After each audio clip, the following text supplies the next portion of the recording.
ओम शांति। आज की इस वीडियो में हम बाप दादा की नेक्स्ट टॉपिक पे बात करेंगे, जिसमें हमारी वाणियाँ बाप दादा की वाणियों की सीरीज चल रही हैं। 18/9/1969 की अव्यक्त वाणी हैं। त्रिनेत्री, त्रिकालदर्शी और त्रिलोकीनाथ बनने की युक्तियाँ बाप दादा हमें यहाँ पे बता रहे हैं।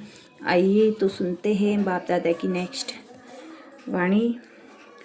किसको देखते हो? आकार को देखते हो व अव्यक्त को देखते हो। अगर अपनी व औरों की आकृति को न देख अव्यक्त को देखेंगे तो आकर्षण मुक्त बनेंगे। अगर आकृति को देखते हो और आकर्षण मुक्त नहीं बनते हो तो आकर्षण मुक्त बनना है तो आकृति को मत देखो। आकृति के अंदर जो आकर्षण रूप है उसको देखने से ही तो अपने से और औरों को आकर्षण होगा। तो अब बस यही अव्यक्त सर्विस रही हुई है। व्यक्त में क्यों आ जाते हो? इसका कारण क्या है? अव्यक्त बनना अच्छा भी लगता है, फिर भी व्यक्त में क्यों आते हो? व्यक्त में आने से ही तो व्यर्थ संकल्प आते हैं और व्यर्थ कर्म होते हैं। तो व्यक्त में अव्यक्त बनने से मुक्ति मुश्किल क्यों लगती है? व्यक्त में जल्दी आ जाते हो, अव्यक्त मुश्किल में टिकते हैं। इसका कारण क्या है? भूल जाते हैं। भूलना भी क्यों? देह अभिमान क्यों आ जाता है? मालूम भी हैं, जानते भी हैं, अनुभव भी किया है। व्यक्त में अव्यक्त अंतर क्या है, नुकसान फायदा क्या है, यह भी सब मालूम है। जब याद में बैठते हो तो देह अभिमान से देही अभिमानी कैसे स्थित हो, क्या करते हो? बात तो बड़ी सहज है। आप सब ने ये बताया, वो भी पुरुषार्थ का ही है। लेकिन जानने और मानते हुए भी देह अभिमान में आने का कारण यही है कि देह का आकर्षण रहता है। इस शरीर से दूर हटने के लिए कोशिश करनी है। जैसे कोई खींचने वाली चीज़ होती है तो उसके खिंचाव से दूर रखने के लिए क्या क्या किया जाता है। चुंबक होता है ना, चाहते हुए भी उस तरफ खींच आते हैं। अगर आपको उस आकर्षण से किसी को दूर करना है तो क्या करेंगे? कोई भी चीज़ ना चाहते हुए भी उसे खींचती हैं तो उसका उस चीज़ से दूर उसे करना है तो क्या करेंगे? या तो उसे दूर ले जाएंगे या फिर बीच में ही ऐसी चीज़ रखेंगे जो आकर्षण ना कर सके। यह दो तरफ से होता है, या तो दूर कर देना है या दोनों के बीच में ऐसी चीज़ डाल देंगे जो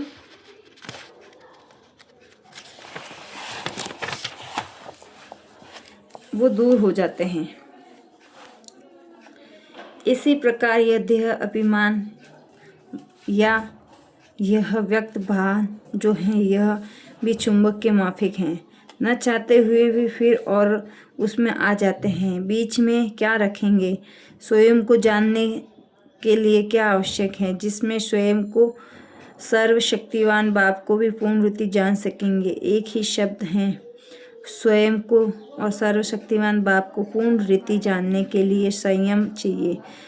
जब संयम को भूलते हो तब स्वयं को भी भूलते हो, सर्वशक्तिमान को भी भूलते हो। अलबेलेपन का संस्कार भी क्यों आता है? कोई न कोई संयम को भूलते हो। तो संयम जो है वह स्वयं को भी सर्वशक्तिवान बाप का समीप लाता है। अगर संयम में कमी है तो स्वयं सर्वशक्तिमान से मिलने में कमी है।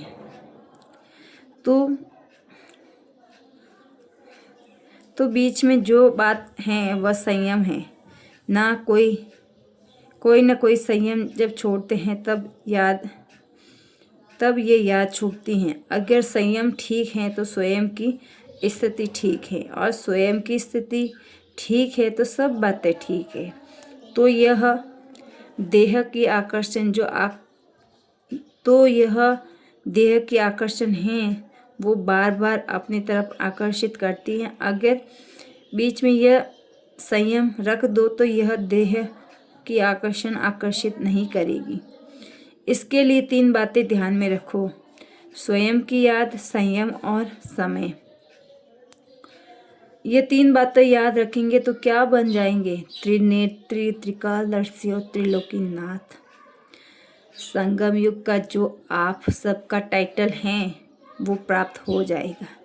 स्वयं को जानने से सर्वशक्तिमान बीच में आ ही जाता है। तो इन 3 बातों तरफ ध्यान दो। कोई भी चित्र को देखते हो, चित्र अर्थात शरीर, तो चित्र को नहीं देखो, लेकिन चित्र के अंदर जो चेतन है उसको देखो। उस चित्र के अंदर जो चरित्र हैं उन चरित्र को देखो। चेतन और चरित्र को देखेंगे तो चरित्र तरफ ध्यान जाने से चित्र अर्थात देह को भान से भूल जाएंगे। एक एक में कोई ना कोई चरित्र जरूर है, क्योंकि ब्राह्मण कुलभूषण ही चरित्रवान है। सिर्फ एक बाप की ही तो चरित्र नहीं है, लेकिन बाप के साथ जो मददगार हैं उनकी भी हर एक की चलन चरित्र हैं।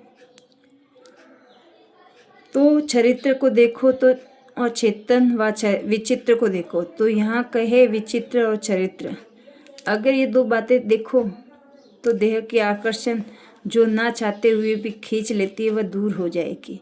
वर्तमान समय में यही मुख्य पुरुषार्थ होना चाहिए। यहाँ पे बाबा हमें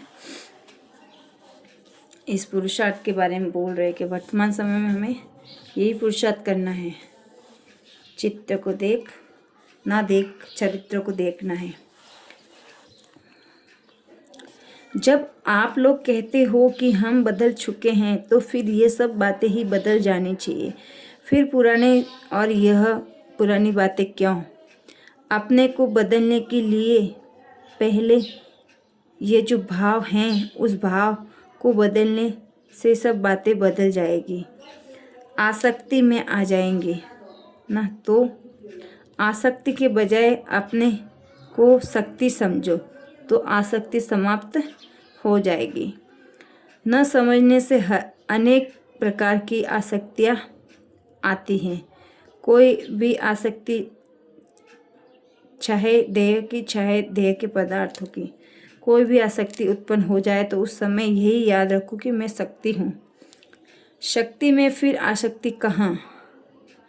आसक्ति के कारण उस स्थिति में नहीं आ सकते हो ना, तो ये आसक्ति को खत्म कर दूँ। इसके लिए यही सोचो कि मैं शक्ति हूँ। माताओं को विशेष कौन सा विघ्न आता है? मोह। मोह किस कारण से आता है? मोह मेरा होता है। लेकिन आप सबको ये वायदा क्या है? शुरू में आप सब जब आए तो आपका वायदा क्या था? मैं तेरी, सब कुछ तेरा। पहला वायदा यह है, मैं भी तेरी, मेरा सब कुछ भी तेरा। तो फिर भी मेरा कहाँ से आया? तेरे को मेरे से मिला देती हूँ, तो इसमें क्या सिद्ध हुआ कि पहला वायदा ही भूल जाते हो? पहला वायदा ही है। सब यह कहते हैं जो कहोगे वो करोगे, जो खिलाएंगे जहाँ बिठाएंगे, ये सब वायदे हैं। वो वायदा याद हैं? बाप तुमको अव्यक्त वतन में बिठाते हैं तो आप फिर व्यक्त वतन में क्यों आ जाते हो? वायदा तो ठीक नहीं निभाया ना। वायदा हैं जहाँ बिठाएंगे वहाँ बैठेंगे। बाप ने जो कहा नहीं कि व्यक्त में वतन में बैठो, तो व्यक्त वतन में ही होते हुए भी अव्यक्त में रहो। पहला पाठ ही भूल जाएंगे तो फिर ट्रेनिंग क्या करेंगे? ट्रेनिंग में पहला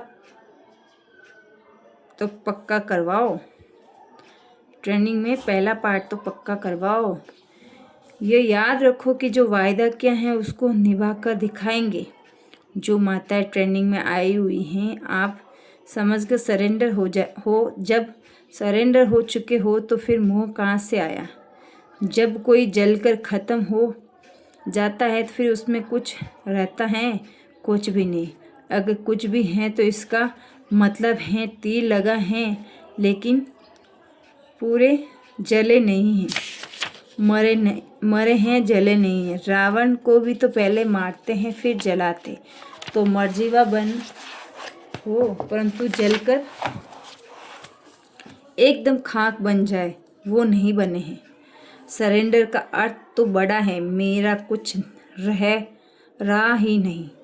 सरेंडर हुआ तन मन धन सब कुछ अर्पण। जब मन अर्पण कर दिया तो उस मन में अपने अनुसार संकल्प उठा ही कैसे सकते हैं, तन से विकर्म कर ही कैसे सकते हैं, और धन से विकल्प का अर्थात व्यर्थ कार्य में लगा ही कैसे सकते हैं।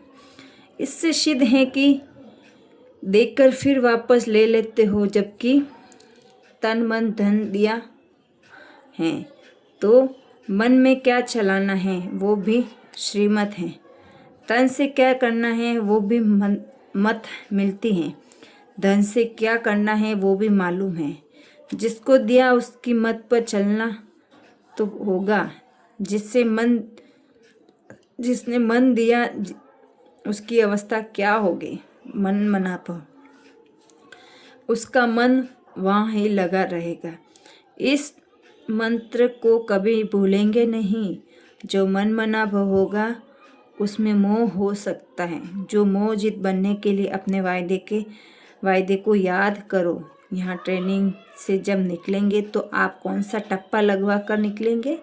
मोहजीत का। अगर मोहजीत का ठप्पा लग जाएगा तो पोस्ट सीधी ठिकाने पर पहुँचेगी, और ठप्पा नहीं होगा तो पोस्ट ठिकाने पर नहीं पहुँचेगी।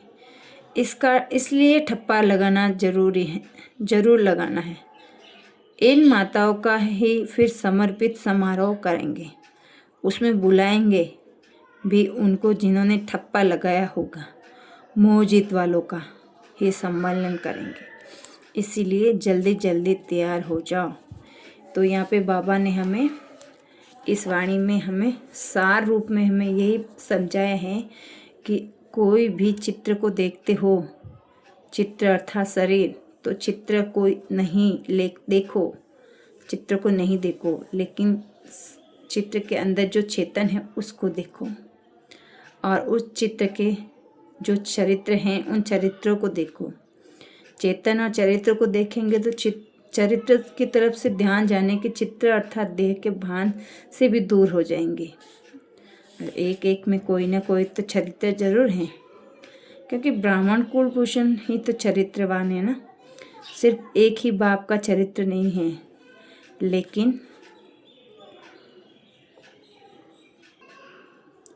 लेकिन बाप के साथ जो भी मददगार हैं उनकी भी हर एक चलन चरित्र हैं।